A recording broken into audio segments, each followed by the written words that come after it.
আপনাদের মিডিয়ার মাধ্যমে জানাচ্ছি, আমরা যোগ্য থেকে যোগ্যতম শিক্ষক।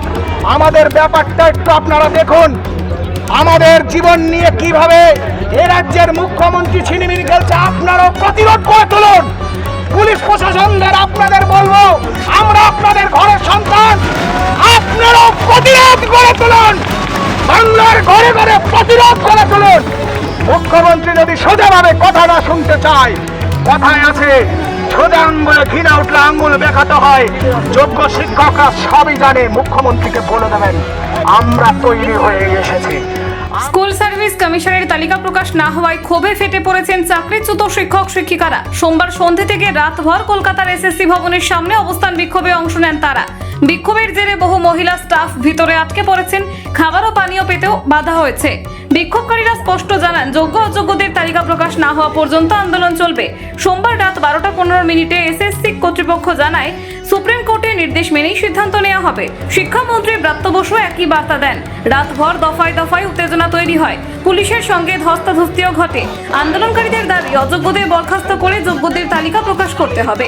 আজ মঙ্গলবার আন্দোলনের ভবিষ্যৎ রূপরেখা নিয়ে বৈঠকে বসবেন শিক্ষক শিক্ষিকারা। রাজ্য প্রশাসনের ভূমিকা ও পরবর্তী পদক্ষেপের দিকে তাকিয়ে গোটা রাজ্য। পুলিশ আজকে কোনো কথা নেই, পুলিশের কোনো কথা নেই। আচ্ছা, আমরা কত ডাক নিয়ে যাব?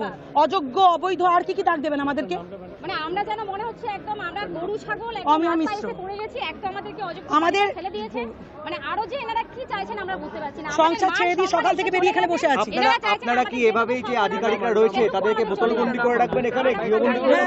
অবশ্যই একদম। আমরা একদম যতক্ষণ না সুরা পাচ্ছি এখান থেকে আমরা যাচ্ছি না, কোনো মতেই যাব না। সুরা মানে আমাদের যে দাবিগুলো, ওই দাবিগুলো যতক্ষণ না আদায় করতে পারছি ততক্ষণ আমরা এখান থেকে যাচ্ছি না। ওনারাও ভেতরে থাকুন, আমরা বাইরে থাকছি। আমরা ওনাদেরকেও বাইরে যেতে দেবো না, আমরাও যাব না। এবং যতক্ষণ না এই বায়ো টয়লেটের ব্যবস্থা করা হচ্ছে বা পানীয় জলের ব্যবস্থা করা হচ্ছে, আমরা এখানে আধ ঘন্টা ওয়েট করব। আধ ঘন্টা ওয়েট করার পরে যদি এটা না হয়, আমরা এসএসসি অফিসের ভেতরের সব টয়লেট এবং জলের মানে ইউজ আমরা করব। আটকাতে পারলে আটকে দেখা।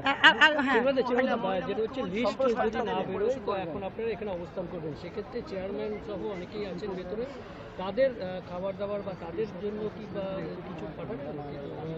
তাদের খাবার দাবার পাঠাবো না বুঝলাম না। আমরা এখানে না খেয়ে বসে আছি, আমরা সকাল থেকে বসে আছি, এখনো কতক্ষণ না খেয়ে থাকতে হবে জানি না। আর ওনারা খাবেন মানে ওনারা এসি ঘরে বসে তো আছেন, আমরা তো এই গরমে দেখছেন তো ঘেমে যাচ্ছি। ওনারা তো যোগ্য কি অযোগ্য আমরা বলতে যাইনি, ওনারা তো স্যালারি পাচ্ছেন। আজকে ওনারা আমাদেরকে ওখান থেকে বাদ করে দিয়ে বলছেন তোমরা অযোগ্য, তোমরা স্যালারি পাবে না। মানেটা কি? এগুলো মেনে নেওয়া যায় নাকি? কখন চুরি করলো ওনারা? আমরা একদম, আমরা যতক্ষণ না আমাদের দাবিগুলো মেটাতে পারছি আমাদের অবস্থান চলবে।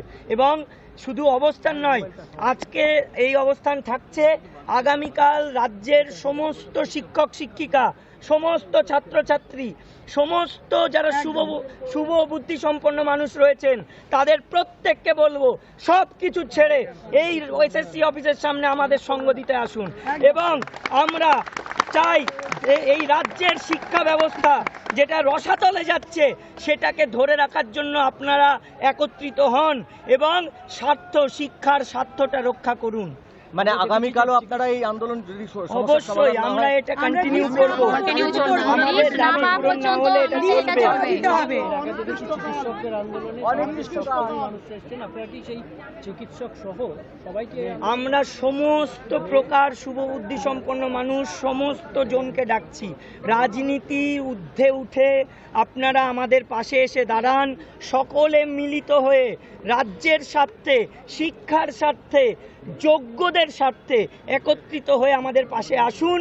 এখানে আমাদের সঙ্গে আন্দোলনে অংশগ্রহণ করুন। ইতিমধ্যেই WBGDF যারা জুনিয়র ডাক্তার আন্দোলন করছিলেন, অনিকেত মাহাতো থেকে অনেকেই আপনাদের এই আন্দোলন শেয়ার করেছেন তাদের ফেসবুক পেজে। এবং WBDF যারা আছেন তারা আজকে একটা আন্দোলন করছিলেন হেলথের স্বাস্থ্য ভবনে, তারাও আপনাদের আন্দোলনকে সমর্থন করেছেন এবং সবাইকে এখানে আসলে আহ্বান জানাচ্ছেন। দেখুন, আমরা তো চাইবই সেটা, আমরা চাই রাজনীতির ঊর্ধ্বে উঠে যে কেউ আমাদের সঙ্গে আসুন, আমাদের এই আন্দোলনকে মানে সার্থক করে তুলুন। কারণ এটা রাজ্যের স্বার্থে, শিক্ষার স্বার্থে, মানুষের অধিকার রক্ষার স্বার্থে। Bureau report, জজবাত 24 Bangla.